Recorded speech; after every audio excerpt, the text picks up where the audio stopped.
So Jahmile, just the overall assessment, you pass coverage. How'd you guys feel you did this past Saturday? I thought we did okay. Um, we definitely can be better in spots. I think situational awareness is something that we can improve on.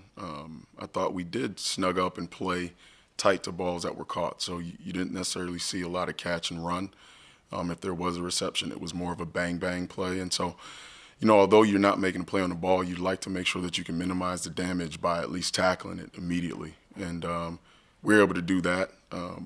But again, we're wanting to limit completions, and so I'm never going to be happy no matter how many incompletions there are. For me, the standard is about as high as it can be, and so we can get better there.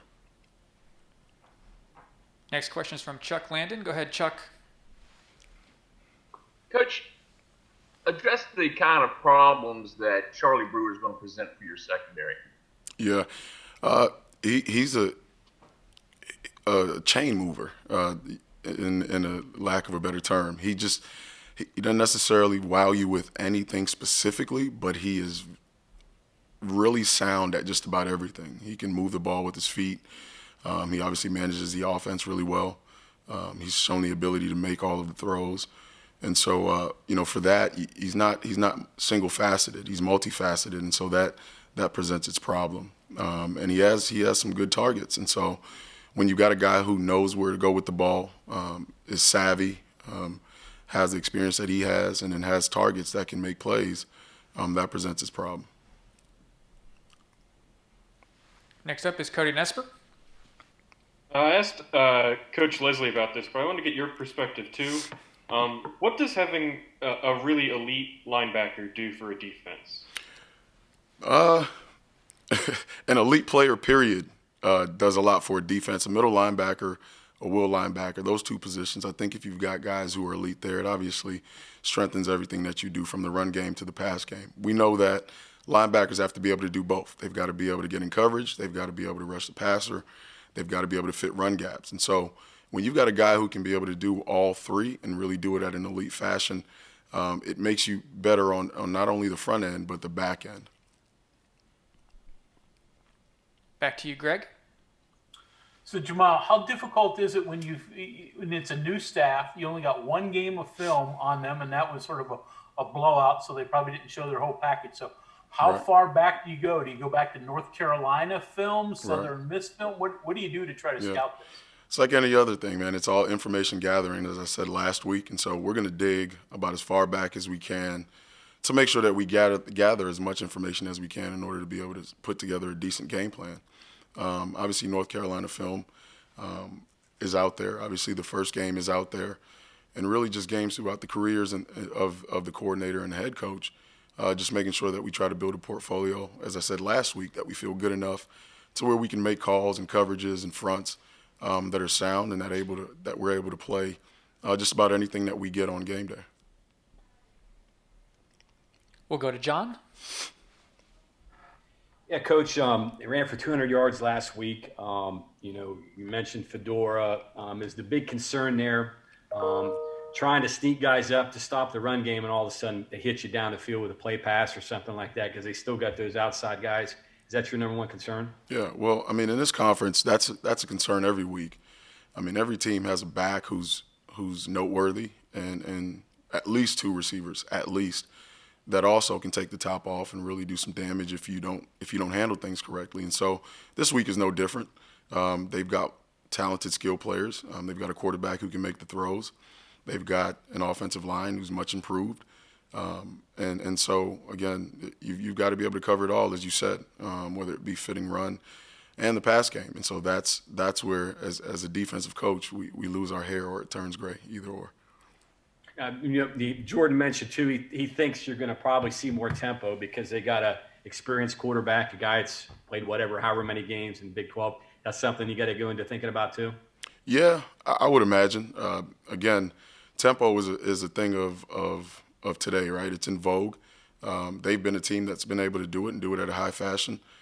We see it in practice as well. We also utilize tempo at times. And so, again, it's used so that you can kind of catch defenses off guard. You want guys to have their eyes out of place You want to catch guys not doing what they should be doing on that play. And so, we practice against it. It'd be something that we'll work towards making sure we're clean at this week as well, being that we would expect that we'll get a fair amount from them. Yep, would agree. Go ahead, Mike. Hey, Jamal, I have two for you. One is about your fishing expedition last week to try to get to know Illingworth and looking at his high school stuff. How handy did that come in, and how much did that help your guys? And then this is a really nitpicky thing, but because Fortune looked like he did a pretty good job on Wallace, but a key play is sort of a scramble drill, and he does everything right except the one thing that probably has to happen. I don't know how you coach that in that situation, because overall he probably had a good game, and that almost seems largely out of his hands in that spot too. Yeah. So, firstly, the quarterback last week, dating back, I think we did have a beat on what he was capable of. I think he did a lot of the same things in our game that he did within the first matchup, and showed the ability to keep his poise and make a play when needed. I thought we defended him fairly well for the majority of the game. And then I guess to your second point, that play not necessarily on Nick Troy. We asked him to plaster, and so what happens is you win the first play, and then the quarterback has to scramble. So now it's time to win the second play. And so what you have to do is you have to locate the nearest receiver, and basically it turns into man coverage. And that didn't take place on that play. I wouldn't necessarily put it all on Nick Troy. But, again, we've got to execute even leading up to that point for it not to get to that point. But, again, we'd like to have that one back, and I'd agree. We'd love to play it differently. Back to you, John. Last one for me. What was your biggest takeaway from last week, and what are the you can use to build on for your defense for the rest of the year? Yeah, I think the biggest takeaway from last week is we did so many things to not lose, to not win that game, and still had a chance there in the end. And so what that says is that if we can clean up those things, offensively, defensively, and special teams, that we have something special going on here. But it's going to take us to clean those up, and it takes the work. You've got to come in, you've got to be selfless, you've got to really self-reflect and figure out where things went wrong, go back to the drawing board, fix them, and change your best the next time out. And so that's what the Mountaineers do, and that's what we plan on doing this week. Any other questions for Coach Addae? Go ahead, Mike. You're working with Spears now, correct? Yes, sir. Okay. Tyke was kind of new last year and put in quickly early in the season, and I'm guessing not a lot asked him to just do what he was asked to do and don't grow that very much. He seems like he's capable of handling a ton of things that you can throw at him.